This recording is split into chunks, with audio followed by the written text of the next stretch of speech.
स्वागत छ द डिबेटमा। म पुष्पा शर्मा।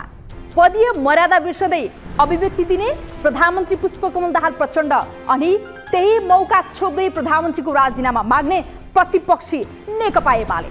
अहिलेको राजनीतिक सरगर्मीको मूल विषय यही नै छ। प्रधानमन्त्री बनेको सुरुवाती समयमा केही गर्छु भन्ने अठोट लिएका प्रचण्डले आफ्नै मन्त्र बोलिसके। ठूला र राम्रा काम गर्ने समय उनी सामान्य कार्यक्रमका अतिथि बन्दै खेर फालिरहेका छन्। अझ यस्ता कार्यक्रममा कसैको प्रशंसा गर्ने नाममा पदीय मर्यादाको समेत हेक्का राख्दैनन्। पछिल्लो पटक उनले व्यवसाय प्रथम सिंहले आफूलाई प्रधानमन्त्री बनाउन पटक पटक भारत गएको भन्दै अनावश्यक विवाद निम्ताए।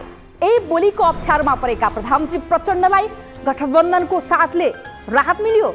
प्रधानमन्त्रीले राजीनामा दिन नपर्ने गठबन्धन बैठकले ठहरेसँगै उनको कुर्सीमा देखिएको सङ्कट तत्कालका लागि टर्यो। तर गठबन्धनको बैठकले गठबन्धन दलभित्र नै असन्तुष्टिलाई भने बढावा दिएको छ। गगन थापा, विश्वप्रकाश शर्मा लगायतका प्रभावशाली नेताले खुलेर यो अभिव्यक्तिको आलोचना गरिसके। एमालेका लागि त यो सरकारलाई अप्ठ्यारोमा पार्ने सुन्दर अवसर हो। संसदको दुवै सदन अवरोध गर्ने र राजीनामा माग्ने काममा जोडबल गरेको एमाले यही शैलीमा सरकार फेर्ने र गठबन्धन चिरा पार्ने दाउमा छ। गठबन्धन दलले प्रधानमन्त्रीको राजीनामा आवश्यक नभएको र संसद फेस गर्ने निर्णय एमालेलाई पाच्य भएन। यो निर्णयलाई काउन्टर दिँदै एमाले अध्यक्ष केपी शर्मा ओलीले स्थान र समय तोकेर मैदान भिड्न तयार रहेको सार्वजनिक घोषणा गरे। यति बेला संसदको अङ्कगणितले प्रधानमन्त्रीको पक्षमा बहुमत देखाउँछ। बजेट विनियोजन विधेयक पारित गर्दा सरकारको पक्षमा 147 मत र विपक्षमा 108 मत मात्रै परेको थियो।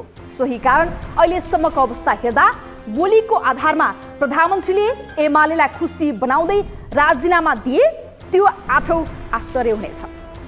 प्रतिपक्षी एमाले पनि राजीनामाको बटम लाइनबाट हट्ने सम्भावना देखिँदैन। साँडेको जुदाई बाछाको मिचाई भने जस्तै सत्ता पक्ष र प्रतिपक्षको यो तानतानको मारमा परेको छ संसदको दुवै सदन। सानो न्यूमा पनि संसद अवरोध गर्न सिपालु एमालेको लागि यो अवसर अमूल्य छ। प्रतिपक्षले प्रचण्डलाई नैतिकताको कठघरामा ल्याएर सार्वजनिक जवाबदेहिता मार्फत राजीनामाको बाटो देखाएर आफ्नो दाउ प्रष्ट पार्यो। माओवादीले भने यसलाई ललिता निवास र नक्कली भुटानी शरणार्थी प्रकरणको आक्रोशका रूपमा बुझाउन खोज्दै बाजी बाने चाहना राख्यो। तर संसदको अङ्कगणित हाबी रहेको वर्तमान अवस्था नैतिकताको प्रश्नले राजनीतिक परिदृश्य फेर्न कठिन कार्य हो भन्ने तथ्य विगतको इतिहासले समेत देखाइसकेको छ। अर्काको नैतिकतामा प्रश्न गरिने तर आफ्नै नैतिक खडेरीमा रहने यो सिलसिला केन्द्रमा मात्र होइन प्रदेश तहमा समेत व्याप्त छ। कोशी प्रदेशमा सरकार परिवर्तनको क्रममा संविधानको मर्म कुल्चने काम भयो। एमालेले संविधान मिचेर प्रतिनिधि सभा विघटन गरेको विरोध गर्दै बनेको राजनैतिक मोर्चा नै अहिलेको गठबन्धन हो। तर अहिले एमालेकै पद चिन्ह पछ्याउँदै कोशीमा सरकार बनाउन सभामुखलाई सांसदका रूपमा गणना गरेर कानुनको धज्जी उडाइएको छ।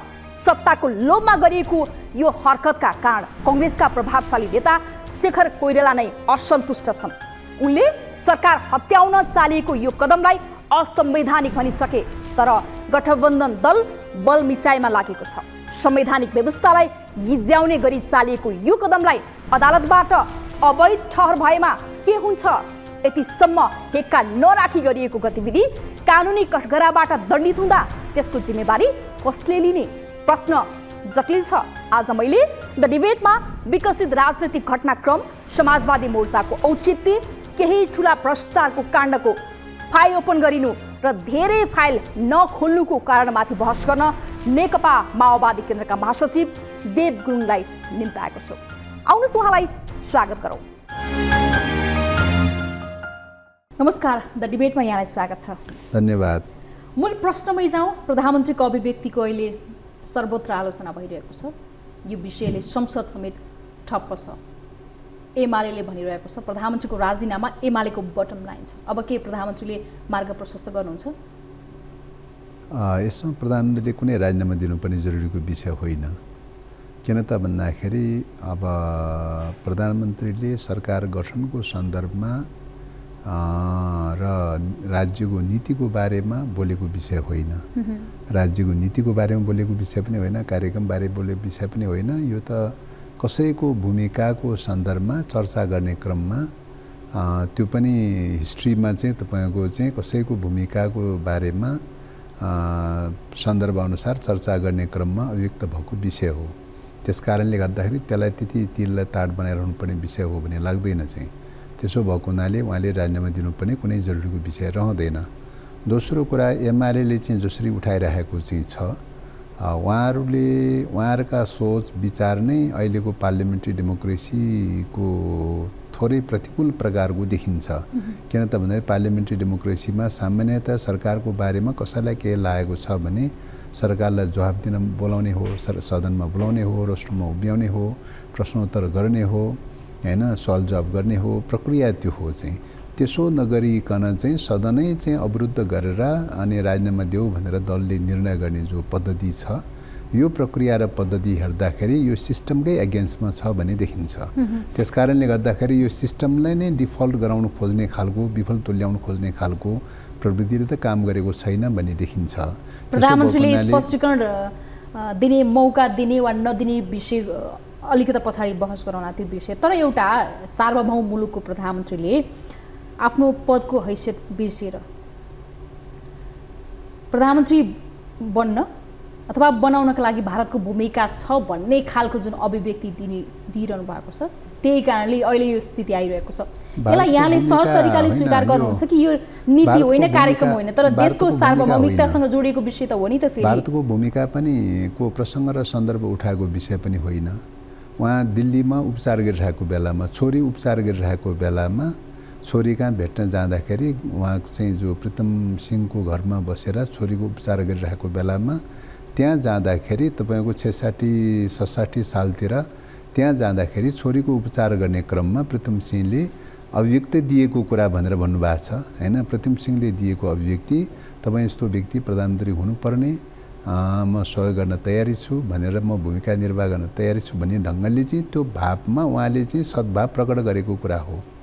त्यो रूपले एउटा फ्यामिली रिलेसनको हिसाबले विकास भएको अवस्थामा, सद्भाव प्रकट गरिरहेको अवस्थामा, जो कि मतलब अब पार्टीको हिसाबले भन्नु पर्दाखेरि अहिले चाहिँ लोकतान्त्रिक के अरे महन्त ठाकुरजीले नेतृत्व गरिरहेको लोकसभाको एउटा सदस्य पनि हो चाहिँ, हैन। त्यसकारणले एउटा मान्छेले तपाईँको म सहयोग गर्छु, सहयोग गर्न तयारी छु, सहयोग गर्न चाहन्छु, तपाईँ यसरी भइदिनु पर्ने, यसरी हुनुपर्ने भन्ने प्रकारको कुरा गर्ने कुरालाई चाहिँ त त्यति धेरै अन्यथाको रूपमा भन्ने विषय त होइन त चाहिँ। तर उहाँको पदीय हैसियत र मर्यादा ख्याल गर्नुपर्छ कि पर्दैन त? होइन, अब मर्यादाको प्रश्नको बारेमा अब मुलुकको प्रधानमन्त्री हो नि, होइन। अब एउटा पुस्तक एउटा विमोचनको क्रममा जान उपित होला कि नहोला, र त्यहाँ चाहिँ तपाईँको एउटा व्यक्तिले लेखेको किताबको बारेमा भूमिका बोल्ने क्रममा व्यक्तिको भूमिकाको बारेमा कति बोल्ने नबोल्ने, कति कसरी जाने भन्ने कुराको बारे एउटा पाटो हुन सक्ला, हैन। अब सामान्य प्रकारका कार्यक्रमहरूमा किन प्रधानमन्त्रीज्यू गइरहनु भयो होला भन्ने टिप्पणी हुने कुरा एउटा पाटो हो। तर जे जस्तो अभिव्यक्ति उहाँले त्यहाँ दिनुभएको छ, त्यो व्यक्तिको त्यो बेलाको हिस्ट्रीमा रहेको भूमिकाको प्रसङ्गको सन्दर्भमा उसले गरेको कुरा हो, हैन। त्यसकारणले गर्दाखेरि अहिलेको सरकारको राज्यको नीति बोलेको विषय पनि होइन, अहिलेको घटनाक्रमको सन्दर्भ प्रसङ्गको विषय पनि होइन। अहिलेको घटनाक्रम र सन्दर्भको प्रसङ्गको कुरा गर्ने हो भने त सरकार त आखिरमा चाहिँ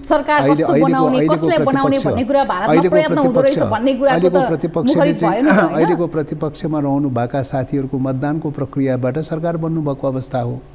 सरकार गठन गरेको त सबैलाई प्रश्नै छँदैछ, सबैलाई दिन जगजाहेर छँदैछ। त्यस्तो जगजाहेर भएको कुरालाई चाहिँ तोडमोड गरेर चाहिँ तपाईँको 1 दशक अगाडिको चाहिँ एउटा के अरे मैत्रीपूर्ण चाहिँ एउटा पारिवारिक सम्बन्धको सन्दर्भमा भएको कुराको प्रसङ्गलाई चाहिँ लिएर चाहिँ अहिले चाहिँ त्यो ढङ्गले चाहिँ ट्विस्ट गर्न त मिल्दैन त चाहिँ। प्रचण्ड प्रधानमन्त्री भएपछिका केही दृष्टान्त र उहाँले दिएका अभिव्यक्तिहरूलाई मैले यहाँलाई केही राख्छु। जस्तो उहाँ भारत भ्रमणमा जानका लागि निम्तो नआइकन भारत भ्रमणमा जान धेरै नै इच्छुक देखिनुभयो, यतिसम्म कि चीनको बुवाओको फोरम बहिष्कार गरेको कुरा पनि आयो। म भारत भ्रमण नगरिकन अन्य देशमा जाँदिनँ भन्ने खालको अभिव्यक्ति पनि दिनुभयो। एउटा विषय त्यो सँगसँगै जस्तो नेपाल भारत सीमा विवादको विषयमा उहाँ प्रधानमन्त्री भारत भ्रमणमा रहँदै गर्दाखेरि चाहिँ यो नेपाली भूमि साट्ने एउटा विकल्प हुन सक्छ भन्ने विषयमा पनि उहाँले कुरा राख्नुभयो। यो विषय पनि के विवादित रह्यो नै।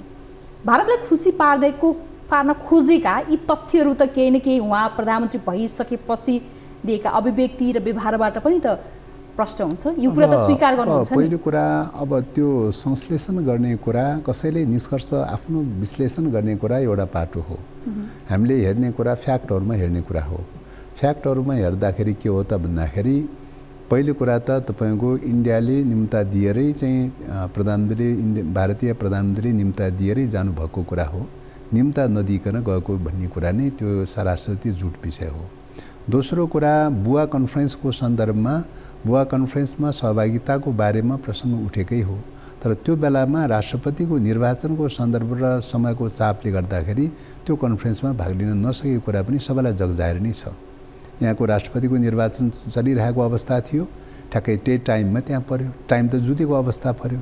जुतेको अवस्थामा त यहाँको राष्ट्रपतिको निर्वाचन त सक्नु पर्यो चाहिँ, हैन? त्यस कारणले गर्दाखेरि चाहिँ त्यो टाइममा चाहिँ देश छोड्ने अथवा कतै जाने कुरा त उपयुक्त त थिएन चाहिँ। त्यो त सबैले देखिरहेकै कुरा हो नि। त्यसलाई बहिष्कारको रूपमा ट्विस्ट गर्न त मिल्दैन त चाहिँ।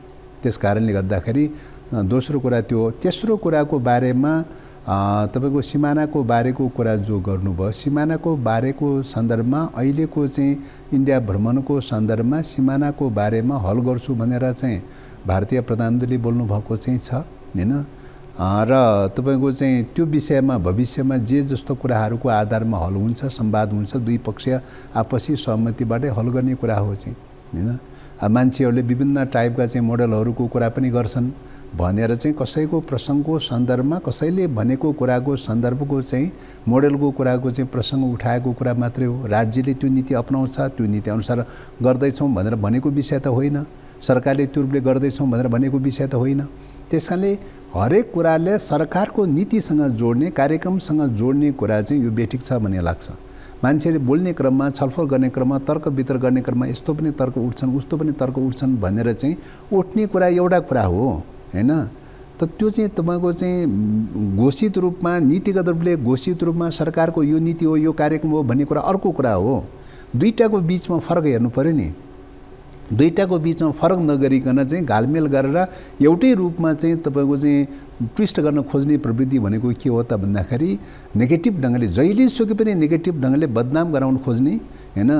ट्विस्ट गर्न खोज्ने, अवमूल्यन गर्न खोज्ने खालका प्रवृत्तिले काम गरेको छ भने जसरी एमालेले अहिले ट्विस्ट गर्न खोजिरहेको छ यो विषयलाई भनेर यहाँले भनिरहनु भएको छ नि। अब एमालेले यो त अब भारतले बनाएका प्रधानमन्त्रीलाई हामीले स्वीकार गर्न सक्दैनौँ, हैन? यो संसदमा उहाँले राजीनामा नदिएसम्म हामी योभन्दा अगाडि बढ्न पनि सक्दैनौँ भनिरहनु भएको छ। अब यो त उहाँहरूको संसदीय अभ्यास र पद्धति र पद्धतिभन्दा विपरीत कुरा हो।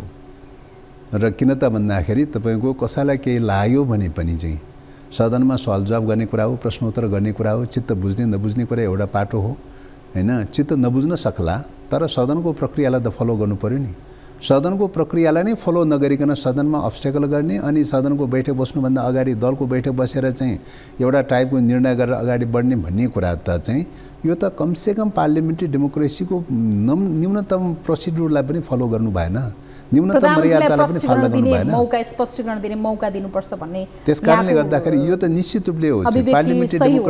पार्लियामेन्ट्री डेमोक्रेसीमा संसद चाहिँ सर्वोच्च अङ्ग हो, हैन? कसैलाई लागेको बारेमा सरकार हो या विपक्षी जो कसैलाई केही लागेको छ भने सदनमा कुरा उठाउने चाहिँ राइट छ, उठाउन सक्छ, प्रश्न उत्तर गर्नुपर्छ, सवाल जवाब गर्नुपर्छ। कति चित्त बुझ्छ, कति चित्त बुझ्दैन, कतिपय कुराहरूमा कन्टेन्टमा विमतिहरू हुन सक्छ, तर प्रोसिड्युरमा अब्स्टेकल त गर्न पाउँदैन नि। कन्टेन्टमा विमति हुन्छ भन्ने कुराको आधारमा चाहिँ नेपालका प्रधानमन्त्री बन्दै गर्दाखेरि भारतलाई खुसी पार्न खोज्छन्, हैन? गोप्य भेटवार्ता हुन्छन् भन्ने प्रचण्डलाई मात्र आरोप होइन कि योभन्दा अगाडि जस्तो केपी शर्मा ओली प्रधानमन्त्री बन्नुभन्दा अगाडि प्रदीप गेवालीलाई दूत बनाएर भारतमा पठाएको र सामन्त गोयलसँग चाहिँ गोप्य भेटघाट भएको भन्ने समाचार पनि आएकै हुन्।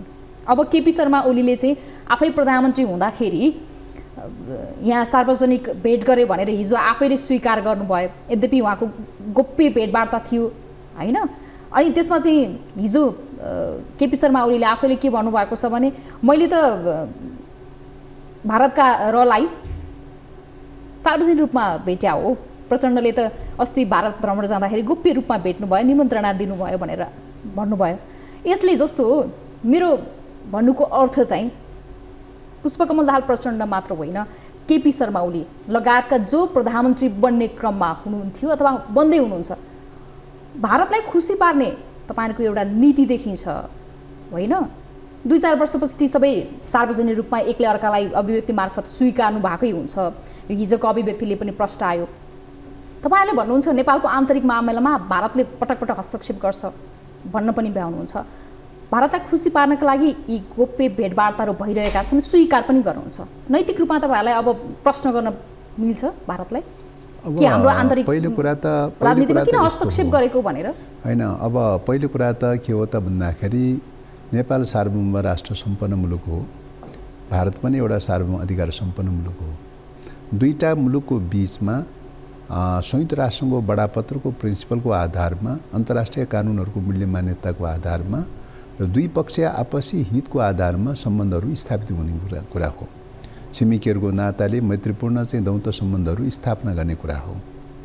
तर अब हिस्ट्रीमा हेर्ने हो भने अब ती मूल्य मान्यताहरूलाई यदाकदा उल्लङ्घन हुने गरिरहेको देखिन्छ हैन? चाहे सिमानाको प्रश्नको मामलामा होस्, चाहे जनसाङ्ख्यिक अतिक्रमणको मामलामा होस्, चाहे चाहिँ तपाईँको चाहिँ खुला सिमाना सम्बन्धी सम्झौताको मामलामा होस्, चाहे व्यापार पारवान सम्बन्धी सम्झौताको मामलामा होस्, चाहे चाहिँ विद्युत व्यापारसँग जोडिएका कतिपय मुद्दाहरूमा चाहिँ विद्युत क्षेत्रमा हुने लगानी र निर्माणसँग जोडिएका विषयहरूमा किन नहोस्, हरेक इस्युहरूमा कस्तो देखिन्छ त भन्दाखेरि एक प्रकारको डोमिनेटिङ खालको रोल, डोमिनेसन गर्ने प्रकारको चाहिँ तपाईँको अतिक्रमण गर्ने खालको, हस्तक्षेप गर्ने खालका प्रवृत्तिहरू नभएका होइनन्। ती प्रवृत्तिहरू छन्। त्यस कारणले गर्दाखेरि ती प्रवृत्तिका बावजुद पनि चाहिँ तपाईँको कूटनीतिक सम्बन्धको विकल्प छैन।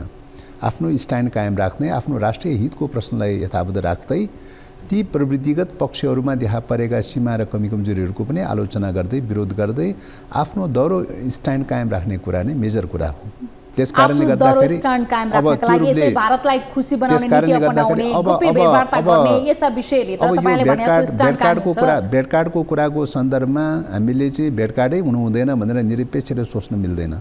जब कूटनीतिक सम्बन्ध कायम रहेको छ भने चाहिँ कुनै पनि मुलुकसँग, कुनै पनि मुलुकका राज्यका प्रतिनिधिहरूसँग भेटकार्डै हुँदैन भनेर भन्न चाहिँ मिल्दैन।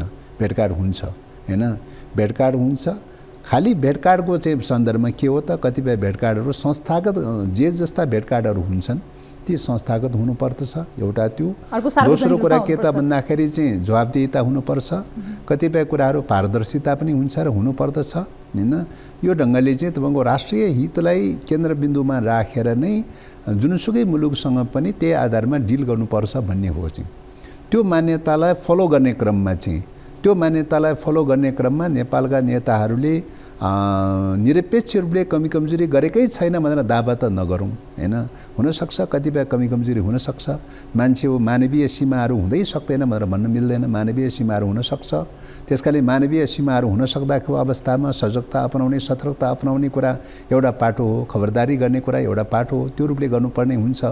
राष्ट्रियताको मुद्दामा सबैले एउटा कमन स्ट्यान्ड राखेर त्यो रङले चाहिँ एक आपसमा सजग गराउने कुरालाई चाहिँ अन्यथा मान्न मिल्दैन।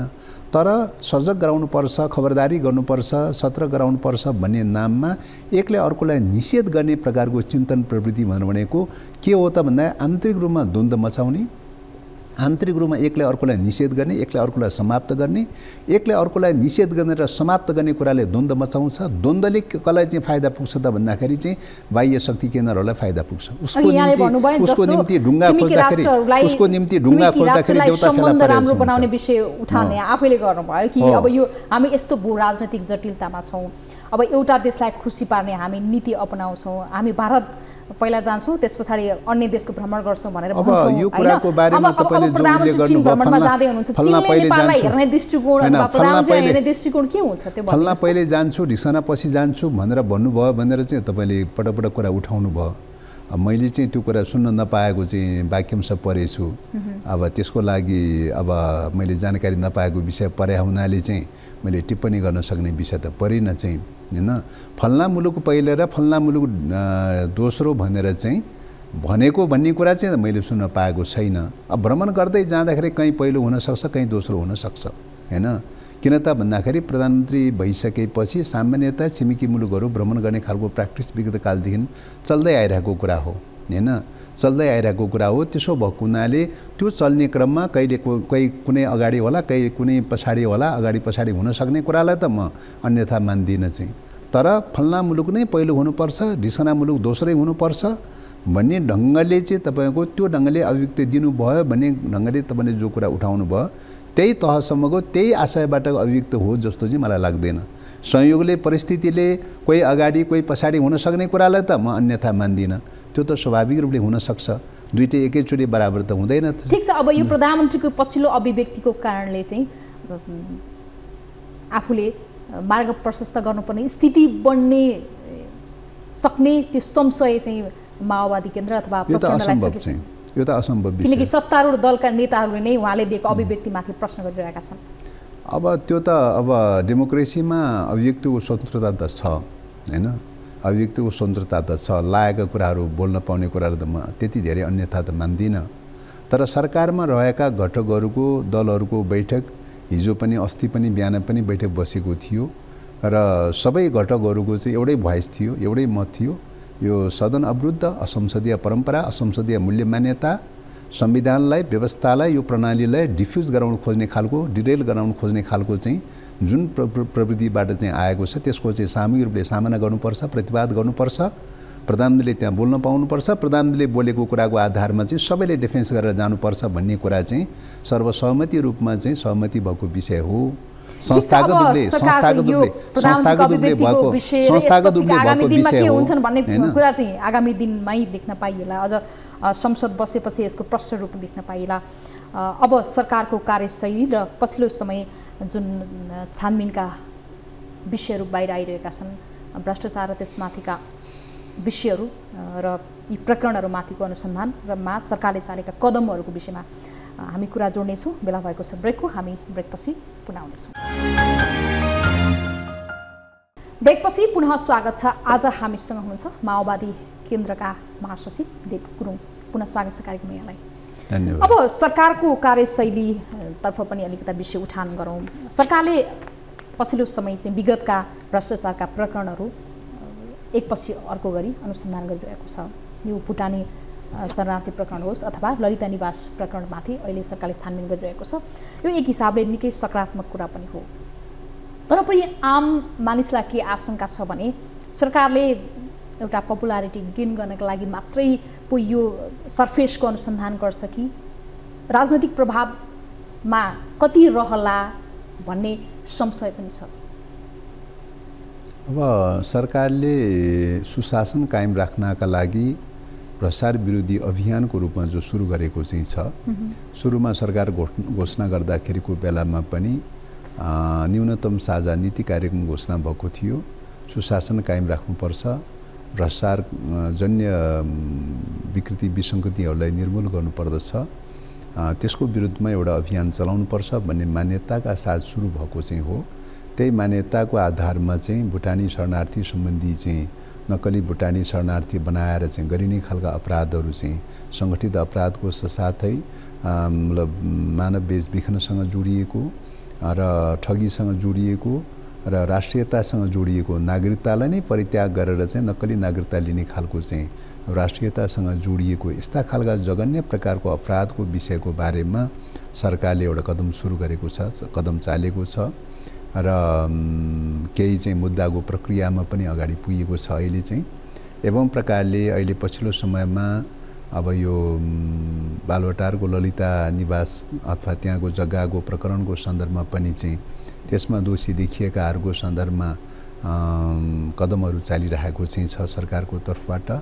त्यसो भएको हुनाले मलाई लाग्छ भ्रष्टाचार विरोधी अभियानको रूपमा जसरी सरकारमा रहेका दलहरू चाहिँ लागिरहनु भएको छ, उहाँहरू एक डिक्काका साथ एउटै मतका साथ एउटै अभिव्यक्तिका साथ चाहिँ लागिरहनु भएको चाहिँ छ। के अब सत्ता निकट रहेकाहरूमाथि पनि अनुसन्धान नाम मुछिएकाहरूमाथि अब भ्रष्टाचारको सन्दर्भमा जो कोही किन नहोस्, भ्रष्टाचारले सत्ता पक्ष पनि भन्दैन, विपक्ष पनि भन्दैन, भ्रष्टाचारले यो पार्टी पनि भन्दैन, त्यो पार्टी पनि भन्दैन हैन। त्यसकारणले भ्रष्टाचारले चाहिँ के हेर्ने हो त भन्दाखेरि भ्रष्टाचारले त नभन्दा तर यसमा छानबिनका कुरामा छ सरकारको प्रभाव अथवा राजनीतिक प्रभाव पर्ला कि नपर्ला भन्ने होला नि। छानबिनको क्रममा जो कोही चाहिँ दोषी देखिन्छ भने पनि कारबाही गर्नुपर्छ। यदि त्यस्तो हो भने सरकार पक्षको चाहिँ गर्नु हुँदैन। पूर्व प्रधानमन्त्री द्वय बाबुराम भट्टराई माधव कुमार नेपालको नाम पनि मुछिएको छ नि। यो उहाँहरुमाथि अनुसन्धान हुन्छ कि हुँदैन एउटा प्रश्न। यति मात्र होइन, हिजोका विभिन्न काण्डहरू यति काण्ड होलान्, उम्नी काण्ड, 70 करोड कमिसनको काण्ड, यी माथि सरकारको दृष्टिकोण के रहन्छ? सबै प्रकारको समयक्रममा सबै प्रकारको चाहिँ घटनाहरूको सन्दर्भमा समयक्रममा छानबिन हुन्छ, समयक्रममा मूल्याङ्कन हुन्छ, समीक्षा हुन्छ। राज्यको अङ्गले कुनै न कुनै ढङ्गले फलो गरिरहेको हुन्छ, कुनै न कुनै ढङ्गले अनुगमन गरिरहेको हुन्छ, कुनै न कुनै ढङ्गले तथ्यहरू प्रमाणहरू सङ्कलन गरिरहेको हुन्छ। त्यहाँ तथ्यहरू प्रमाणहरूको आधारमा राज्यले क्रमशः चाहिँ आवश्यक छानबिनका प्रक्रियाहरू अगाडि बढाउँछ। यो सत्तापक्ष त्यो विपक्ष भनेर छुटाउने भेद गर्ने विषय चाहिँ होइन यो चाहिँ। अब यो माओवादी बाहेकका अन्य दलका नेता मुछिएका प्रकरणमा त अनुसन्धान गर्ला। यदि माओवादीका नेता, माओवादीका पूर्व नेता मुछिएका काण्डहरूमा चाहिँ सरकारको दृष्टिकोण के हुन्छ? हैन, यो पक्ष त्यो पक्ष भन्ने प्रश्नै होइन नि। मैले अघि नै निवेदन गरिसकेँ। प्रधानमन्त्री पुष्पकमल दाहाल प्रचण्ड आफै मुछिएको विषय जुन छ नि, नक्कली लडाकु भर्तीको यो विषयमाथि आफैमाथि अनुसन्धान हुन्छ कि हुँदैन भन्ने पनि प्रश्न होला। जोसुकैको सन्दर्भमा पनि हो चाहिँ, जोसुकैको सन्दर्भमा पनि हो। तपाईको चाहिँ अब क्यान्टोनमेन्टको कुरा उठाउनु भयो, ठिक छ, छानबिन गरे हुन्छ। अहिलेसम्मको तथ्य प्रमाणहरूको आधारमा कहीँ पनि चाहिँ तपाईँको चाहिँ त्रुटिपूर्ण प्रकारको कहीँ पनि अनियमितता भएको चाहिँ त पुष्टि भएको छैन। अनियमितता पुष्टि भएको छ भने कारबाही हुन्छ, छानबिन हुन्छ, कारबाही भोग्न तयारी हुन्छ। त्यस कारणले गर्दाखेरि भ्रष्टाचारको सन्दर्भमा यो पार्टी त्यो पार्टी या फल्ना नेता ढिसना नेता भन्ने प्रश्न नै होइन। सरकारभित्र, सरकार बाहिर, सरकार पक्ष विपक्ष भन्ने विषय नै होइन। यो त जो कोही देखा परेको छ भने पनि चाहिँ तपाईँको चाहिँ अनुसन्धान गर्ने हो, छानबिन गर्ने हो, कानुनी दायराभित्र लिएर आउने हो, चाहिँ त्यही प्रक्रियाबाट अगाडि बढ्ने विषय हो। ठिक छ, अब हामी अलिकति कोशी प्रदेशको विषय उठाउँ। अब कोशी प्रदेशमा सरकार बनाउने निकै सकसको स्थिति थियो होइन। अब त्यहाँ चाहिँ सभामुखको मतलाई एक हिसाबले सरकार निर्माणको एउटा निर्णायक मत पनि बनाइयो। अघि यहाँले आफैले भन्नुभयो नि, नेकपा एमाले यो सिस्टम चाहँदैन, फिल गराउन चाहन्छ भन्दै गर्दा यो संविधान पनि मान्दैन, असंवैधानिक कदम हिजो चालिरहेको थियो, आज पनि चाल्न खोजिरहेको छ, असंसदीय अभ्यास गर्न खोजिरहेको छ भनेर यहाँले प्रश्न गर्नुभयो नि। अब तपाईँको लागि प्रश्न कि कोशी निर्माणमा, कोशी सरकारको निर्माणमा सरकारले चालेको कदम के संवैधानिक छ त? अब सरकारले चालेको कदम भन्दा पनि संविधान अनुसार चाहिँ तपाईँको मलाई लाग्छ 168 धारा हो जस्तो लाग्छ। त्यसको उपधारा 2 अनुसारको 2 भन्दा बेसी दलहरू मिलेर सरकार गठन गर्न सक्ने विश्वासको वातावरण जसले बनाउँछ त्यसले सरकार गठन गर्छ र 1 महिनाभित्रमा चाहिँ उसले विश्वासको मत लिनुपर्छ हैन। त्यसकारणले यो 2 भन्दा बेसी दलहरू मिलेर हामी सरकार बनाउँछौँ हैन, र 1 महिनाभित्रमा हामी विश्वासको मत लिन्छौँ, हामीसँग बहुमत छ भन्ने दाबी गरेर पेश गरेको निवेदनको कुरा हो हैन। र त्यो निवेदन पेश गरेको कुराको आधारमा अब त्यहाँको प्रदेशको सभामुखज्यूले र त्यहाँको प्रदेश प्रमुखले त्यो विश्वासको आधारमा सरकार गठनको प्रक्रिया सुरु गरेको कुरा हो हैन। त्यसो भएको हुनाले त्यो सरकार गठन गरेर 1 महिनाभित्रमा सदनबाटै प्रदेश सभाबाटै विश्वासको मत लिनुपर्छ। विश्वासको मत लिने बेलामा मत हस्ताक्षर गर्ने क्रममा मतहरू के हुन्छन्, कसो हुन्छन्, मेजोरिटी माइनोरिटी के हुन्छन् भन्ने कुरा त्यो बेला निर्धारण हुने कुरा हो। अहिले त खालि के मात्रै हो त भन्दाखेरि चाहिँ हैन, विभिन्न दलहरूले चाहिँ हामीसँग यति सङ्ख्या छ, उति सङ्ख्या छ, हामी मेजोरिटी पुर्याउँछौँ भनेर चाहिँ विश्वास दिलाउनका लागि दलका नेताहरू चाहिँ प्रदेश प्रमुख कहाँ गएर दाबी गरेको कुरा हो। दलका नेताहरूले दाबी गरेको कुरा भोलि 1 महिनाभित्रमा प्रदेश सभामा गएर परीक्षण गर्दाखेरि दाबी ठहर्न पनि सक्छ, सही ठहरेर मेजोरिटी हुन पनि सक्छ, अथवा चाहिँ हिजो एमालेलाई गरेको कार्यशैली तपाईँले प्रश्न उठाउनुहुन्थ्यो नि, यो असंवैधानिक गर्यो भन्ने कुरा चाहिँ अहिले फेरि गठबन्धन दलले चाहिँ बलमिचाइ गरेर यो चाहिँ असंवैधानिक कदम होइन त भनेर प्रश्न गर्ने ठाउँ तपाईँको लागि छ नि त। यही विषयमा मुद्दा परिरहेको छ। असंवैधानिक हुने कसरी असंवैधानिक हुन्छ हैन, कसरी असंवैधानिक हुन्छ? दलहरूले दावा गर्ने अधिकार छ हैन। दावा ठहर्छ ठहर्दैन, भोलि प्रदेश सभाको बैठकबाट परीक्षण हुने कुरा हो। त्यो दावाको बारेमा प्रदेश प्रमुखले सभामुखको मतलाई पनि दलको मत मानेर तपाईहरुले जुन दाबी गरिरहेको छ नि, सभामुख भनेको त अब उले त पार्टी परित्याग गरेर उ सभामुख भएको छ नि त। यस्तो सभामुख कानुनविदहरूले भनिरहेका छन् सभामुखले कि अहिले यो भोटिङ गरेको असंवैधानिक काम हो छैन भनेर। हैन, सभामुखले अहिले भोटिङ गर्नुभएको छैन। सभामुखले भोलि बराबरी भोट भएको अवस्थामा भोटिङ गर्ने हो। सभामुखको हैसियतले भोट बराबर भएको अवस्थामा भोट कास्ट गर्ने हो हैन। तर संसदको प्रदेश सभाको सदस्यको हैसियतले त सभामुख त प्रदेश सभाको सदस्य पनि हो। प्रदेश सभाको सदस्य बिना अर्को सभामुख त हुँदैन त चाहिँ। ठीक छ, तपाईले प्रदेश एक मिनेट सुन्नुस् है। प्रदेश सभाको सदस्यको हिसाबले त प्रदेश सभाको सदस्य त हिजो त चाहिँ माओवादी चिन्हबाट उठेको हो हैन। प्रदेश सभाको सदस्यको हिसाबले त हैन, सभाको सदस्यको हैसियतले त ऊ त सदस्य त हो त। सभामुख परित्याग गरिसकेपछि ऊ सदस्य त रहिरहन्छ हैन।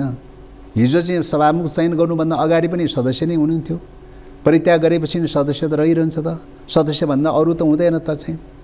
अनि सदस्यको हैसियतले के अरे दलले सम्बन्धित दलले चाहिँ हाम्रो दलको तर्फबाट यति चाहिँ सांसद चाहिँ विजय भएको थियो भनेर चाहिँ हैन दावा गर्न पाउने कि नपाउने त भन्ने क्वेसन हो। सभामुखको भोटिङ कास्ट गर्ने हिसाबले अहिले भोट कास्ट गरेको त छैन त। भोट कास्ट गर्ने टाइम त भएको छैन। त्यो बेलामा बराबरी भएको बेलामा सभामुखको हैसियतले भोट कास्ट गर्ने हो हैन। अहिले त सभामुखको हैसियतले भोट कास्ट गर्ने अवसर त भएको छैन त। ठीक छ, त्यो पनि पर्खरै हेरेको स्थितिमा भए। यति हुँदाहुँदै पनि तपाईहरुको लागि अन्य विकल्प पनि त थियो नि, राप्रपा थियो, एमाले थियो, त्यो तर्फको अनि त्यो त अब त्यो त राजनीतिक ढंगले होइन, राजनीतिक ढंगले को सहमत हुन्छन् तत्काल सरकार गठन गर्नका लागि को सहमत हुन्छन् हुँदैन त्यो एउटा पाटो भयो। तर संविधानले के भन्छ त भन्दा दुई भन्दा बेसी दलहरू हामी मेजोरिटी पुर्याउँछौँ है भन्ने दावाका साथ चाहिँ तपाईको चाहिँ प्रदेश प्रमुख कहाँ गयो भने प्रदेश प्रमुखले चाहिँ सरकार गठनको प्रक्रिया अगाडि बढाउँछ। प्रदेश प्रमुखलाई विश्वास भयो यी दलहरूले पुर्याउन सक्छ भन्ने विश्वास भयो भने सरकार गठनको प्रक्रिया अगाडि बढाउँछ। ल परीक्षण गर, सदनको बैठक राखेर सदनमा परीक्षण गर। भोलिको दिनमा असंवैधानिक कदम भयो भने ठहर्ने स्थिति बन्दैन हैन। अनि त्यो त कुनै चाहिँ तपाईको सभामुखले के अरे कुनै संसदले हस्ताक्षर गर्नुपर्ने विषय पनि होइन हैन। त्यो त प्रदेश प्रमुखलाई विश्वास दिलाउनका लागि चाहिँ हामीसँग मेजोरिटी छ है भन्ने कुराको एउटा विश्वास दिलाउनलाई चाहिँ दलका नेताहरू गएर चाहिँ डेलिगेसन गएर चाहिँ तपाईको दाबी गर्न गएको हो। ठीक छ, अब हामी कार्यक्रमको अन्त्यमा छौँ। 5वटा सठिक प्रश्न छन्, व्याख्या गर्न पाइने छैन। पहिलो प्रश्न, प्रीतम सिंहले आफूलाई प्रधानमन्त्री बनाउन पटक पटक भारत गएको भन्ने प्रधानमन्त्रीको अभिव्यक्ति सामान्य कि असामान्य? अब प्रधानमन्त्रीज्यूले मतलब भारत गएको भन्ने खालको भन्दा पनि चाहिँ तपाईको त्यो त चाहिँ दिल्लीमा उहाँको घरमा भेट भएको बेलामा 65-66 सालतिर जुन बेलामा रिजाइन गरिसक्नु भएको थियो त्यो बेलामा त्यहाँ दिल्लीमा छोरीको उपचार गर्ने बेलामा उहाँले राखिएको प्रस्ताव, प्रीतम सिंहले राखिएको प्रस्तावको प्रसङ्ग गर्नुभएको कुरा हो। दिल्ली धाउनु भयो भन्ने कुरा होइन चाहिँ। त्यो अभिव्यक्ति सामान्य कि असामान्य? त्यस कारणले गर्दाखेरि यो कुरा चाहिँ तपाईको त्यति ठुलो विषय हो भन्ने लाग्दैन। प्रीतम सिंहको भूमिकाको बारेमा प्रश्न चर्चा गरेको कुरा मात्रै हो, त्यति ठुलो विषय होइन। प्रधानमन्त्रीले चर्चा गर्नु पर्ने थियो र त्यो अलग विषय हो, तर त्यति ठुलो विषय होइन। एमाले गरेको प्रधानमन्त्रीको राजीनामाको माग यो प्रचण्ड अभिव्यक्तिको कारण कि गठबन्धनभित्रको खटपटको प्रतिबिम्ब? यो प्रचण्डको अभिव्यक्ति पनि निमित्त कारण बनाएका मात्रै हुन्, गठबन्धनभित्रको खटपटको कुरा पनि होइन। यसको असली कारण चाहिँ एमालेका नेताहरू पनि भ्रष्टाचारीको केसमा मुछिनी भयो भन्ने प्रकारको आतंक चाहिँ छ, त्यसैको उपज हो। प्रधानमन्त्री राजीनामा एमालेको बटम लाइन छ। प्रधानमन्त्रीले मार्ग प्रशस्त गर्नुहुन्छ कि विपक्षीलाई मनाउनुहुन्छ अथवा प्रष्टीकरण दिने मौका कुर्नुहुन्छ? अब प्रष्टीकरण दिने मौका दिनुपर्छ। सदनमा उठेको कुरा सदनमै जवाब दिनुपर्छ र सदन खुल्नुपर्छ, सदन सञ्चालन गर्नुपर्छ। प्रधानमन्त्रीले स्पष्ट दिन पर्छ। प्रचण्ड माथि एमालेले किन विस्बवन गरिरहेको छ? सत्ता त्याग्नुको पीडा, भ्रष्टाचारको बाँकी फाइल खुल्ने डर कि प्रतिपक्षको धर्म? भ्रष्टाचारको बाँकी फाइल खुल्ने डरले। र अन्त्यमा यहाँलाई व्यक्तिगत प्रश्न, तपाईँ पार्टीको महासचिव हुनुहुन्छ, नेत्र विक्रम चन्दलाई शक्तिशाली महासचिव बनाउने गरी पार्टीमा भित्राउने तयारी रहेको बुझिन्छ। अब देव गुरुङको भूमिका के हुन्छ? पार्टी एकता गर्ने कुरा हो, पार्टी एकता गर्नुपर्छ, विचार मिल्नेहरूको बिचमा एकता गर्नुपर्छ। पदीय प्रश्न भनेको सेकेन्डरी विषय हो, पार्टीले जसले निर्णय गर्छ, जसलाई जहाँ जे निर्णय गर्छ, पार्टीको निर्णयलाई सिरोपार गरेर आत्मसातीकरण गर्ने कुरा हो, कसैको दाबी र विरोधको विषय होइन। हस्, यहाँको महत्त्वपूर्ण समय र संवादको लागि यहाँलाई धेरै धेरै धन्यवाद। धन्यवाद। द डिबेटको समय यति नै, आज्ञा पाऊँ। नमस्ते।